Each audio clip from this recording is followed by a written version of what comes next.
Aujourd'hui, à Go Pirate, on va discuter du concept de liberté, un concept qui était cher au cœur des pirates de l'âge d'or, puis cher au cœur de vos pirates modernes. Cependant, la liberté, Maurice, la vraie, c'est pas juste celle qui est à propos de nous, les individus, c'est d'abord et avant tout celle des collectivités. On va regarder un Go Pirate Canada. Go Pirate Canada? C'est qui ça? C'est Maurice, puis papa. Maurice et Olivier sont deux pirates barbus qui se sentent rapidement étouffés lorsqu'on leur retire des options. La liberté faisant partie de leurs valeurs les plus fondamentales, tout ce qu'ils font, écrivent et enseignent vise à apporter davantage de liberté à ceux qui en ont le moins. Voyons un peu plus en profondeur l'une de ces 4 valeurs fondamentales de Go Pirate. Et oui, Maurice, parce que comme toute organisation, on se remet en question régulièrement et on a revu nos piliers. Oui. Ils sont sur le drapeau, là. C'était des vieux piliers, Ouais. les premiers qu'on avait. On les a ramenés de l'avant parce que, en tant qu'organisation, on veut se restructurer puis revoir où est-ce qu'on veut agir pour avoir le maximum d'impact. Ouais. Donc, les 4 piliers, liberté, adaptabilité, communauté et impact. Vous allez voir, cet épisode et les 3 prochains vont toucher chacun de ces sujets-là. Donc, tant qu'à faire des changements, on a décidé aussi de rafraîchir la structure de nos épisodes. Oui. Fait que là, on prend le temps d'en parler, puis ça va être tout pour après ça. On va pas le répéter à chaque fois. Fait que, essentiellement, ça va commencer à ressembler un peu plus à un éditorial, suivi d'une discussion live de nos trips.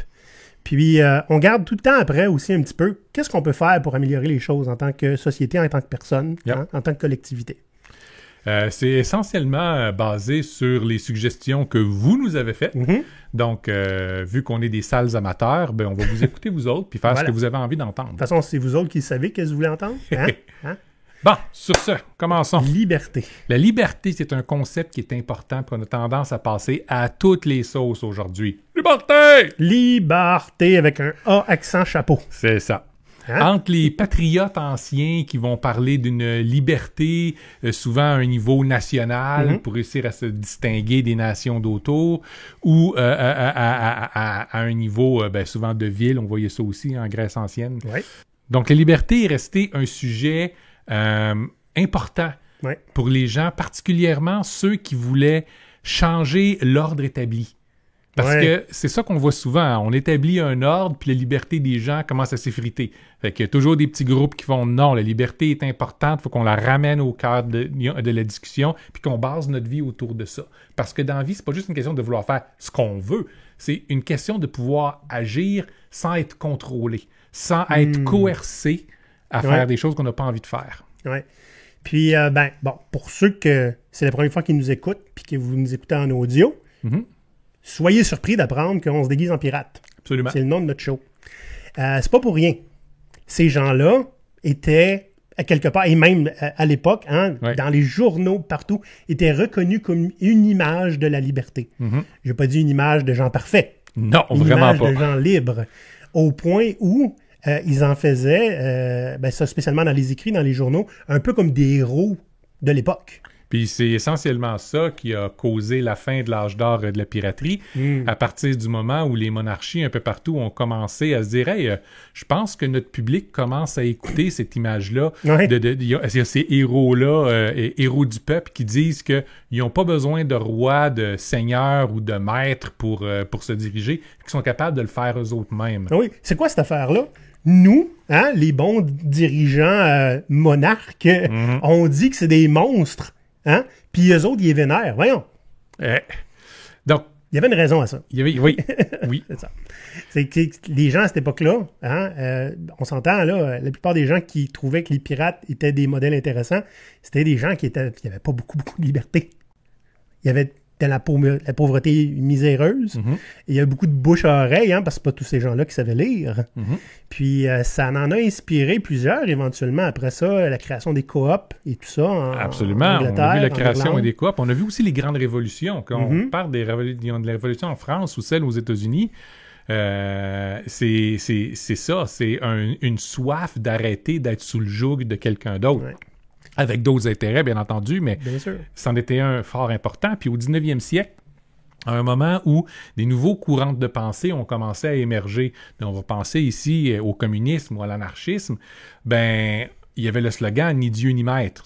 C'est essentiellement « Personne va nous dire quoi faire. Personne va nous contrôler, du moins pas nous forcer à faire quoi que ce soit.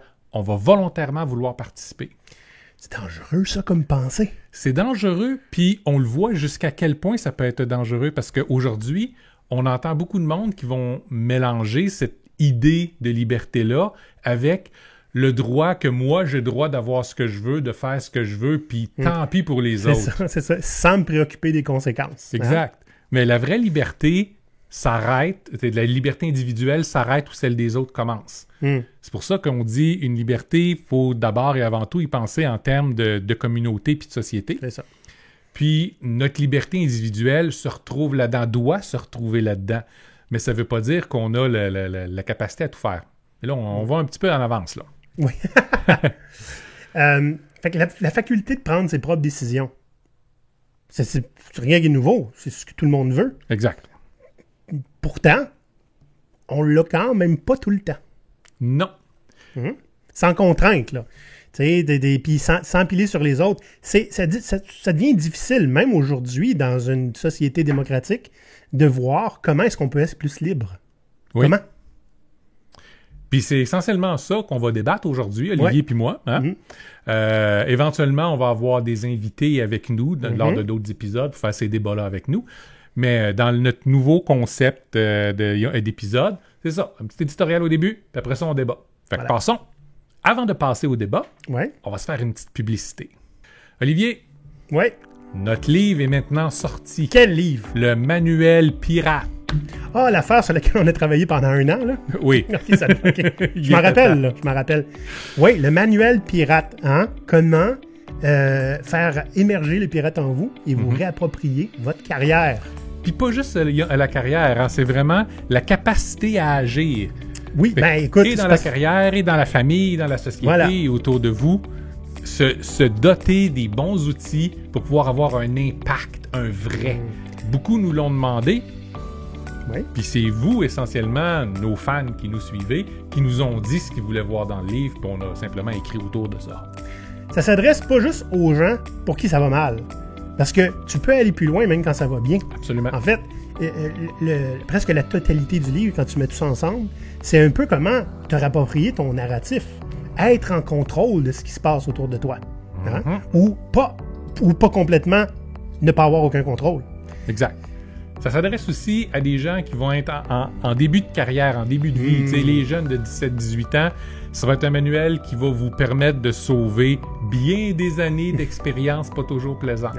Ça s'adresse aussi aux gens plus âgés comme nous autres, qui des fois, on a juste besoin d'avoir le bon coup de pied au derrière après avoir subi pendant trop longtemps.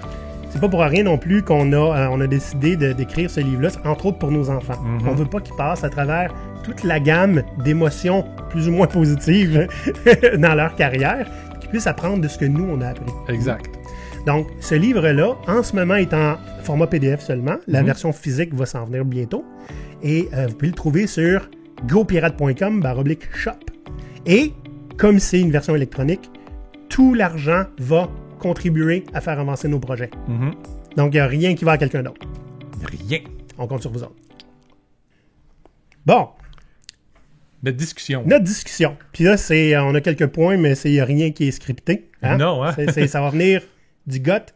Moi, j'aimerais ça qu'on puisse expliquer, en fait, c'est quoi, contemporainement, aujourd'hui, refuser d'avoir un maître. Parce que, veux pas, quand tu as un job, tu as un boss. Oui. Mais ça ne veut pas dire qu'il faut laisser ce boss-là nous dominer entièrement. Puis c'est la même chose, il n'y a pas juste les boss, là. On a aussi un gouvernement, qui nous dit quoi faire. C'est ça, il y a des élus.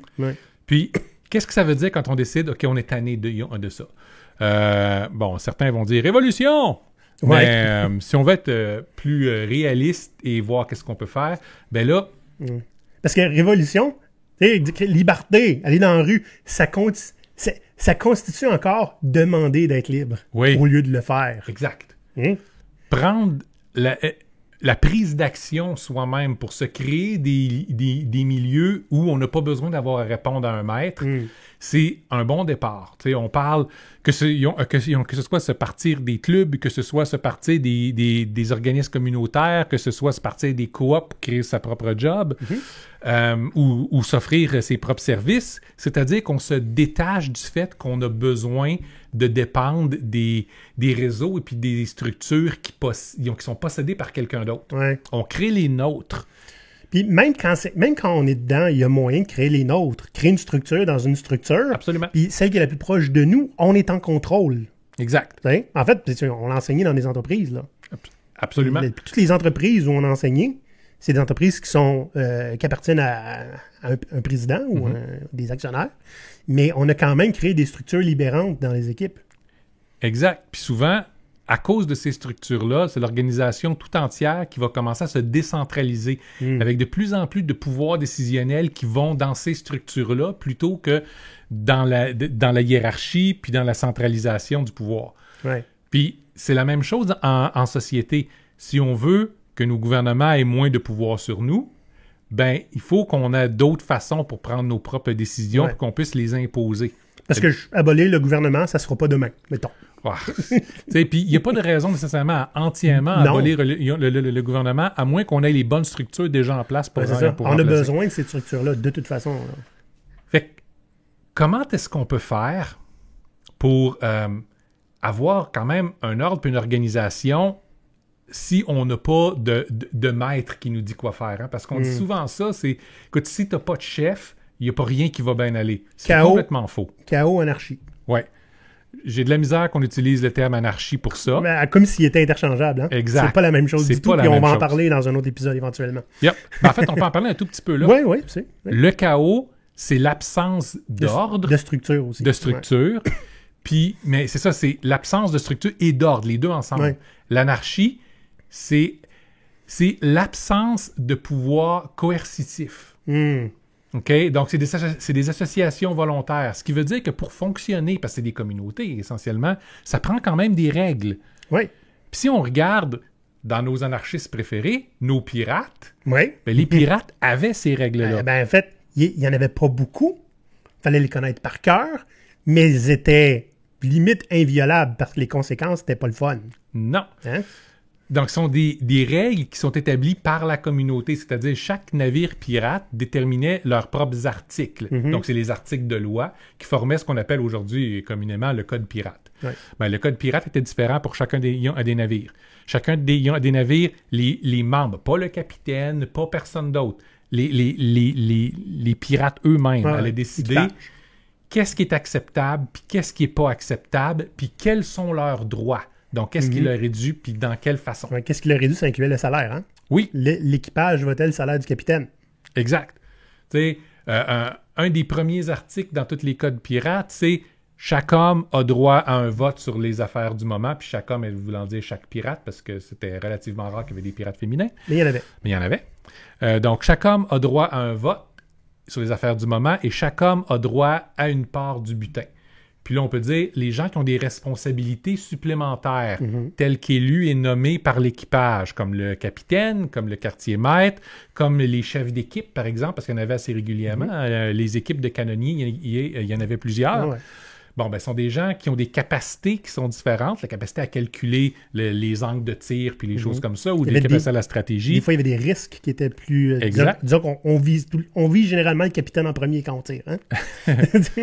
Donc, ces gens-là avaient droit à plus qu'une seule part du butin. Mais c'est des cas extrêmement rares où on a vu que le mieux payé, le capitaine, avait plus que 3 parts du butin pour chaque part du butin qu'un marin régulier allait avoir. Donc, 3 fois le salaire moyen. Yep.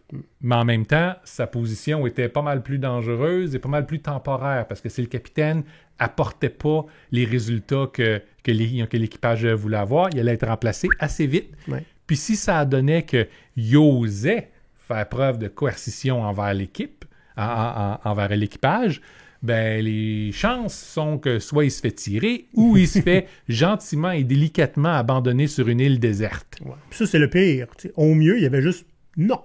Oui. Non. Ouais. C'est tout. Fait que ça, c'est une forme d'association volontaire. Absolument. Parce qu'on s'entend-tu que tu peux pas forcer personne à être pirate? Non. Je pense pas qu'ils faisaient ça parce que ils voulaient leur liberté. En fait, quand ils capturaient des navires ennemis, habituellement, oui, il y a le forcé à être pirate. On va voir ça dans la plupart des livres d'histoire, parce que c'est la défense que les gens avaient quand ils allaient en cours. Quand ils se faisaient attraper, c'est « j'ai pas voulu, ils m'ont forcé ». J'avais pas le choix. Ouais. Mais pour les pirates, c'était normal d'offrir à l'équipage, là, vous êtes présentement sous le joug d'un maître qui vous fouette, qui vous paye peu ou pas. Voulez-vous faire partie des gens libres comme nous autres? Puis là, les gens devaient signer les articles. Mais c'était un choix. Ça devait être un choix parce que pour un pirate, tu peux pas risquer ta vie à côté de quelqu'un qui n'a pas envie d'être là. Puis qui y croit pas. Puis qui y croit pas. C'est ça. Est-ce que... Puis là, je parle pas nécessairement des pirates, mais de nos jours, il y a beaucoup de choses qu'on fait parce qu'on doit le faire. Oui. Fait que là, je pose la question contraire. Comment on fait pour ne pas participer à quelque chose qu'on veut pas? Et parce que des fois, tu vas avoir des conséquences assez graves. On revient encore aux anarchistes. C'est super le fun. Ouais. Ils ont, dans les groupes anarchistes ou dans les groupes comme ça, ils ont un concept extrêmement important, c'est celui du droit de refuser puis s'en aller. Ouais. C'est-à-dire que tu as le droit de ne pas vouloir participer. Puis c'est ça qui fait la grande différence entre l'association libre puis ce qu'on vit dans la vraie vie. Tu sais, si, par exemple, vous dites, ben écoute, moi, je vis au Canada, mais j'ai pas envie de payer mes taxes, par exemple. Ouais. Ben, tu peux pas dire, OK, je m'en vais. Je bénéficierai pas des avantages qui viennent avec, que j'utiliserai pas les routes, Non, le fait est, tu es un citoyen, tu n'as pas le choix. Ouais. Puis on trouve ça dans d'autres structures aussi, des choses comme ça. Par exemple, tu vas travailler pour un emploi, ben tu n'as pas le choix d'être syndiqué. À certains endroits. Que vous aimiez le syndicat ou pas. Hein? Exact. Des fois, tu n'as pas le choix de payer, d'avoir des assurances puis de payer ta part, même si tu n'en voudrais pas. Je comprends pas pourquoi tu n'en voudrais pas, mais ça se pourrait. T'sais. Ça se pourrait. Ben, des fois, tu peux en avoir des meilleurs ailleurs, mais quoi que ce soit, il y a des exceptions pour ça. Mm-hmm.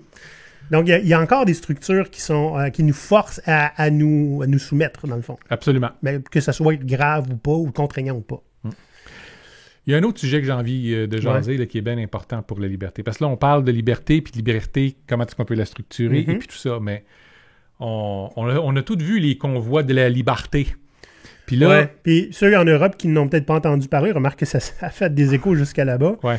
C'est cet hiver, hein, des convois de camionneurs qui criaient liberté. Puis il y a vraiment des gens qui mettaient liberté, parce que des fois on dit ça comme ça au Québec. Mm-hmm. Et c'est devenu un petit peu le slogan des gens qui font du populisme. Là. Hein, liberté! On a le droit. Ouais. Okay. Et ça a été financé par beaucoup de groupes de droite qui profitaient beaucoup de cette pagaille-là.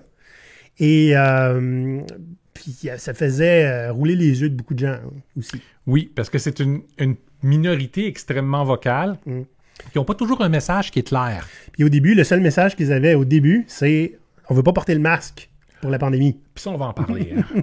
Parce que pour comprendre ce mouvement-là, je pense qu'il faut comprendre comment les Américains fonctionnent. Ouais. Parce que, je veux dire, on le dit régulièrement, hein, si les Américains pètent, nous, on trouve que ça pue. Ah oui? Donc toi, tu dis ça régulièrement. Donc, en anglais, il y a une différence entre le mot « liberty » puis le mot « freedom ». Et quand vous entendez les Américains beugler, vous entendez « freedom ». Ouais. J'ai le droit. OK? Moi, je peux... Freedom of speech. Oui, ma liberté est importante et devrait être impossible à arrêter. C'est pas ta liberté, essentiellement, c'est ton freedom, c'est ta volonté d'imposer ton propre point de vue par-dessus celui de n'importe qui d'autre. Parce que la tienne est plus importante que toutes les autres. Même les experts, hein? Oui. On l'a dit au départ, la liberté s'arrête, la liberté individuelle s'arrête où celle de la collectivité commence. Donc, à partir du moment où tu refuses de faire quelque chose, mais que tu vas imposer ton point de vue aux autres, c'est plus de la liberté. Okay? C'est rendu de la liberté ou du freedom. C'est rendu du assholerie. Ouais. Okay? C'est du jeu mémoire, en gros. C'est ça. Okay? Puis on peut le voir avec les anti-vax puis les anti-masques. Okay? Mon point de vue là-dessus, si on veut parler liberté, okay? On dit les vaccins sont importants. Puis la majeure partie de la société va dire oui, on y croit, on va les prendre. Si vous croyez que ce n'est pas important puis vous ne devriez pas être imposé d'avoir à le faire, fine. Mais, la société ne vous doit rien. La société ne vous doit pas de vous donner l'accès à des lieux publics.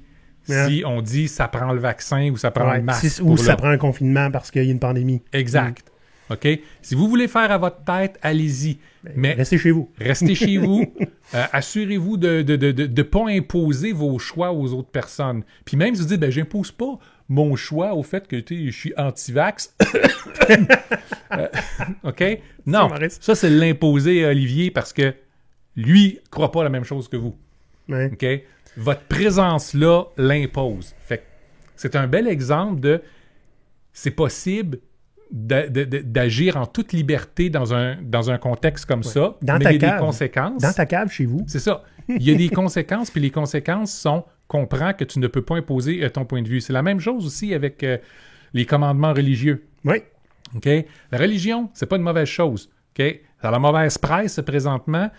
Puis la raison pour laquelle ça a la mauvaise presse, c'est parce que les dogmas religieux qui fassent partie de la religion organisée ou que ce soit juste du populisme encore, sont simplement imposés à tout le monde. Ça devrait être ça, la société. On devrait, tout le monde, adopter mon point de vue. OK?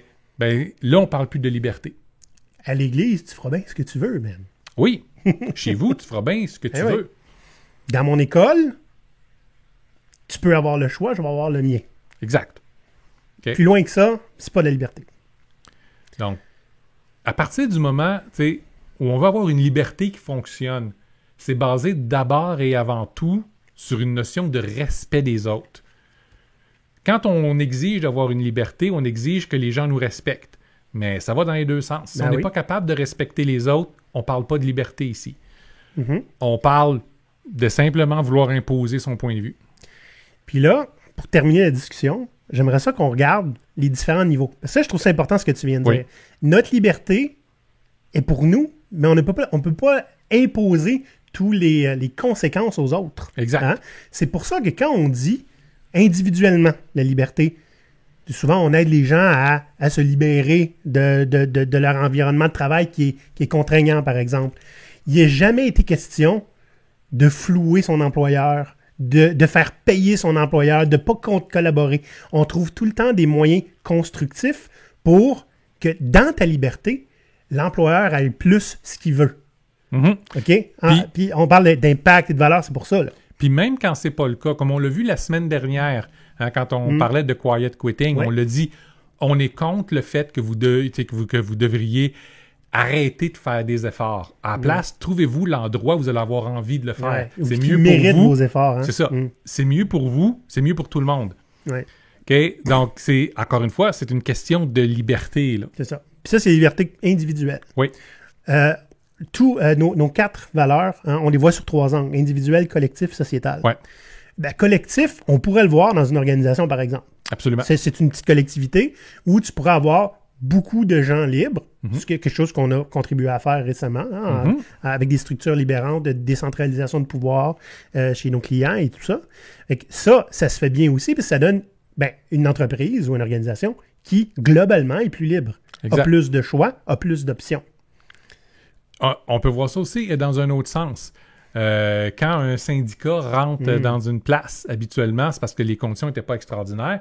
Puis les employés ont décidé de se mettre ensemble puis de se doter des pouvoirs pour être capable de négocier plus d'égal à égal avec leur propriétaire. Parce qu'en tant qu'individu, c'est difficile d'avoir un impact et puis du pouvoir sur des grosses organisations qui ont accès à beaucoup plus de ressources que nous autres. Il y a plus d'avocats aussi. Exact. Puis ça, c'est l'avantage de travailler en communauté. Ensemble, on est plus fort.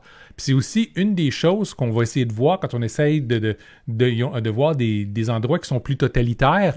C'est d'enlever le droit à se rassembler, d'enlever le droit à discuter en groupe. Donc, on enlève le droit à la communauté. Oui, c'est ça. On isole les gens.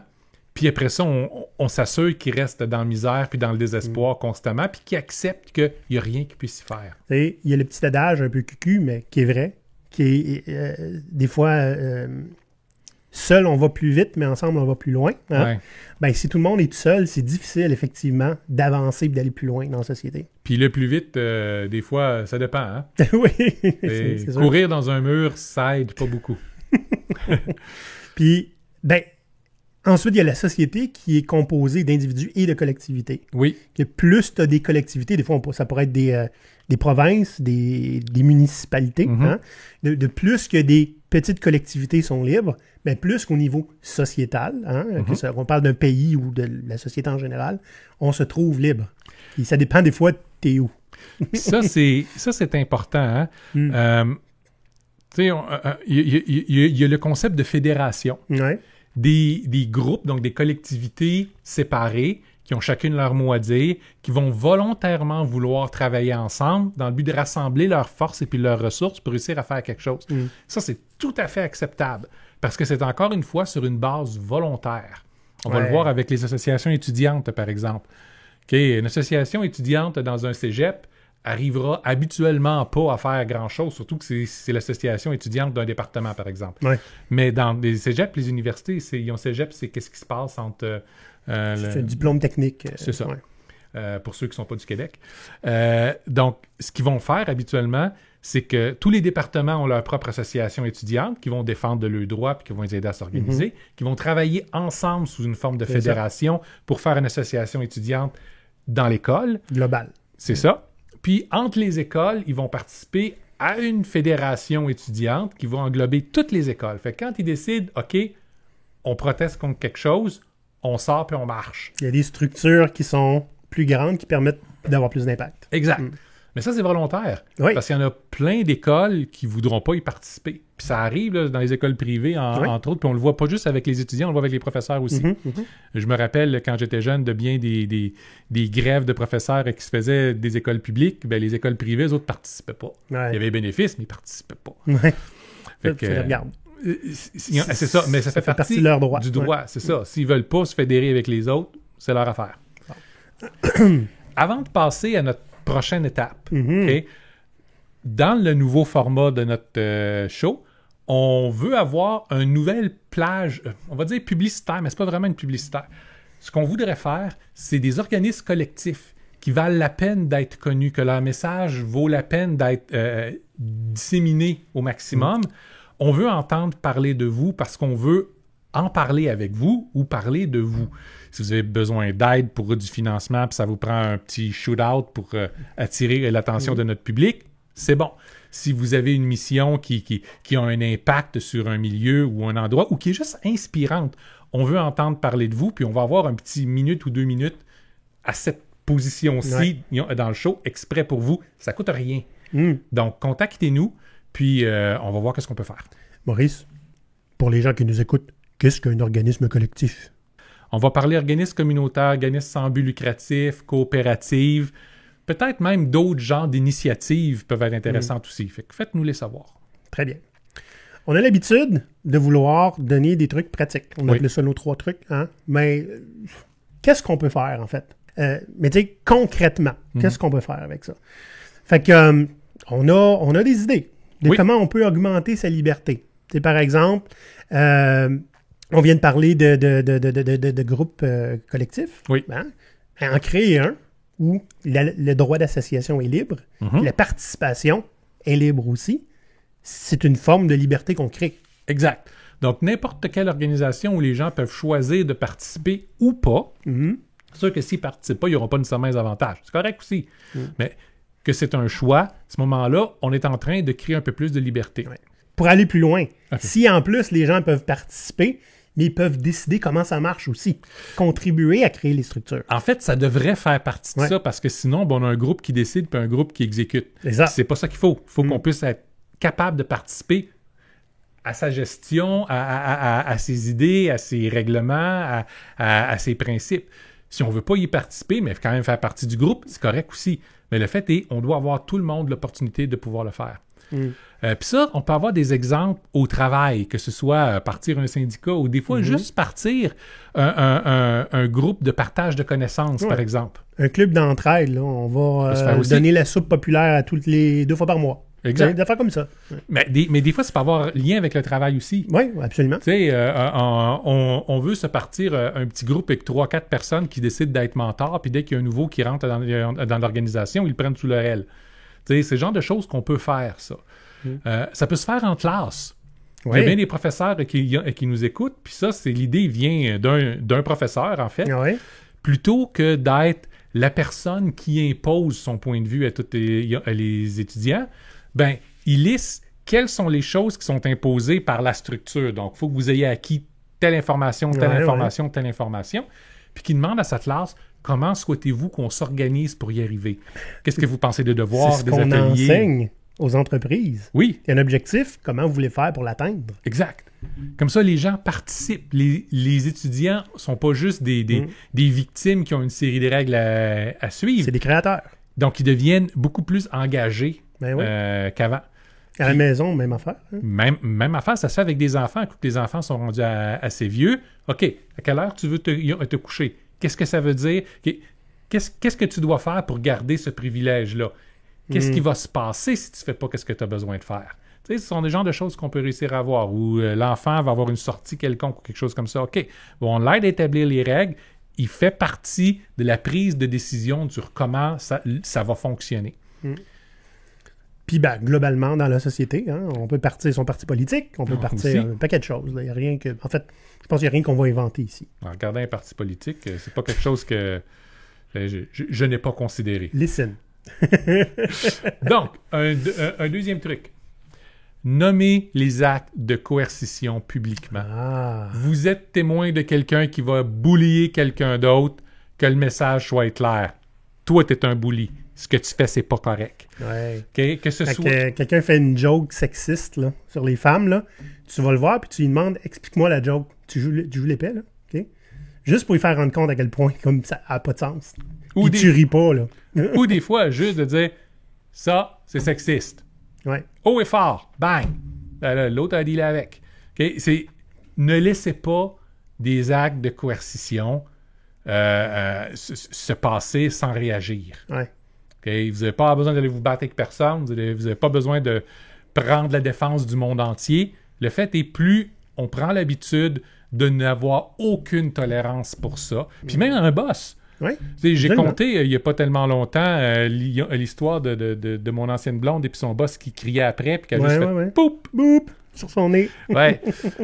Ça a été un acte de rébellion contre la coercition. Ouais. Puis ça l'a fait qu'est-ce que ça avait à faire. À partir de ce moment-là, cet homme-là n'avait plus aucune crédibilité envers personne. Puis, tu sais, ça, c'est souvent le propre des gens qui ne sont pas victimes de leur environnement ou peu importe ce qui se passe, de nommer le problème. Exact. Pas tout le temps facile, pas tout le temps le fun à faire. Non. Mais quand il y a un éléphant dans la salle, puis que tout le monde l'ignore, si on veut plus de liberté, il faut le nommer le problème. Yup. Troisième truc. Se libérer soi-même des environnements coercitifs. Pas si facile, hein? C'est facile à dire. Oui, ben c'est ça. Mais c'est facile à dire, mais en même temps, il y a une question de choix personnel. Ouais. J'ai pas le choix, j'ai besoin d'avoir une job pour manger. Oui, mais il y a des jobs qui vont être plus coercitifs que d'autres. C'est vrai. Fait que tu as un choix à faire à un moment donné. Puis des fois, le choix demande des sacrifices. Oui. Donc, es-tu prêt à le faire? Ben, regarde, nous autres, on est parti de notre OBNL. Oui. Ça veut pas dire qu'il y a de la sécurité d'emploi, les amis. Non. OK? C'est du travail continu de survivre. Pas vivre, survivre. Exact. Puis pourtant, on est parti de fait d'être des consultants très bien payés, avec quelque chose de stable. La moitié moins aujourd'hui. C'est ça. Mais on a de la liberté. C'est ça. On a la liberté, puis on sait qu'on peut agir pour faire les bonnes choses. On est à la bonne place, on le sait. Donc, c'est un choix conscient qu'il faut faire. Ouais. Trouver un endroit qui est prêt à écouter notre expertise, où on peut prendre les décisions qu'on a besoin de prendre, on peut être autonome. Exact. C'est une option là, pour être plus libre. Puis il y en a des milieux de travail comme ça qui existent. Il faut fouiller. Étrangement, souvent, moins il y a de bureaucratie, plus il y a de liberté. Oui. Bizarre, hein? Ouais, bizarre. Bizarre. Donc, regardez, des fois, juste avec des entreprises qui sont plus petites, où on peut être un plus gros poisson dans un plus petit étang, ça va vous permettre d'avoir un plus gros poids dans tout ce qui va être dit puis fait dans l'organisation. Ça veut pas dire de manger les autres poissons, hein, les amis? Non, parce que là, c'est vous autres qui allez être coercitifs et vous allez mériter de vous faire bâcher comme il faut.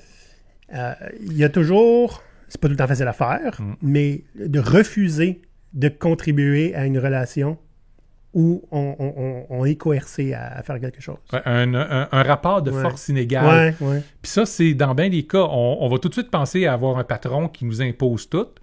versus un patron qui nous écoute, puis qui est un partenaire, puis avec qui on va vouloir travailler avec. On n'aura pas tout le temps le choix de tout. Mais l'idée étant, si on peut contribuer aux décisions, on est déjà en meilleure position. Exact. Mais c'est vrai dans toutes les autres relations. Olivier puis moi, on est passé au travers d'énormément d'affaires qui sont pas particulièrement drôles. Puis la raison pour laquelle notre amitié a enduré, c'est parce qu'on est toujours sur le même pied d'égalité. S'il y en a un qui a de la misère, l'autre est là pour l'aider. Il n'y a pas de question, il n'y a pas rien. Je suis quand même directeur général de GoPirate. Hein. Ça en prend un. Techniquement, c'est mon boss. C'est coercitif. Oui. Il le demande. Ça prend un président et un vice-président, puis il a fallu qu'on choisisse. C'est ça. Comme je n'avais jamais été président de rien, ben, les pris. Ça me tentait pas de le faire, honnêtement. Il y a bien trop de troubles de paperasse. C'est ça. Mais c'est vrai aussi dans une relation de couple, par exemple. Ben oui. On voit beaucoup de relations de couple où il y en a un qui essentiellement domine l'autre. Prend toutes les décisions, sa volonté passe en premier, soit parce que l'autre a simplement appris à juste suivre ou se sent pas à l'aise à prendre sa place. Ben, des fois, c'est aussi des... il y a un contexte, il favorise, puis il faut le combattre. C'est ça. Genre, ben, moi, je fais le 3/4 de l'argent dans la maison.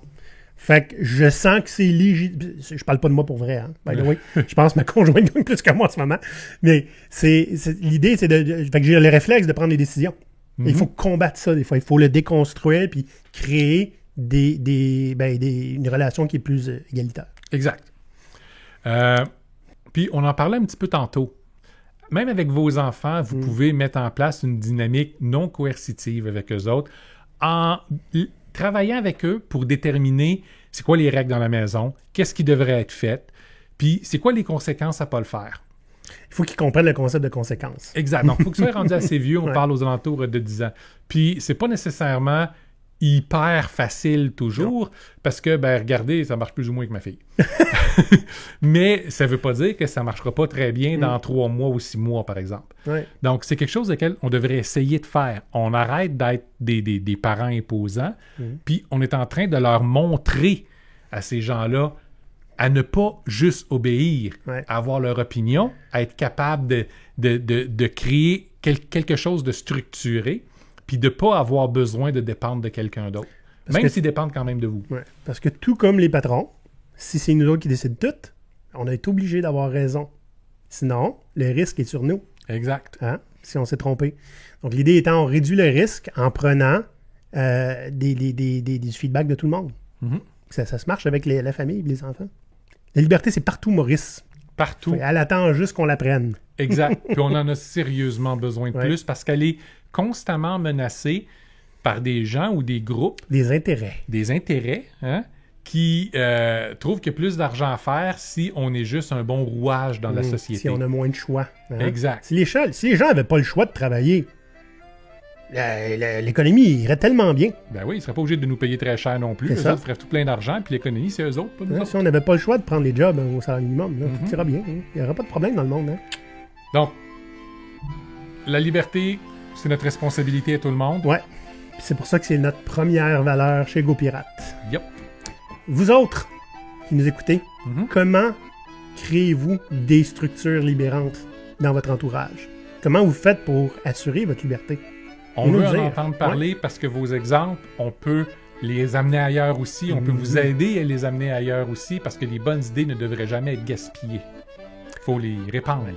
Donc, là-dessus, mes chers, vous avez toute la liberté d'aller liker notre channel, liker l'épisode, puis nous donner un petit review sur Spotify ou sur Apple. Puis si vous aimez ce qu'on fait, Patreon. Patreon.com. On a besoin d'avoir du support. Ouais, Patreon.com/GoPirate Canada. On a besoin de toutes les mains qu'on peut, les cerveaux qu'on peut, pour faire des apports positifs. Dis-les toutes. On a besoin aussi des sous, parce que les projets, ça se paye pas tout seul. Allez, pirates, à la prochaine, on va parler d'adaptabilité. Ciao! Bye! À l'abordage! À l'abordage!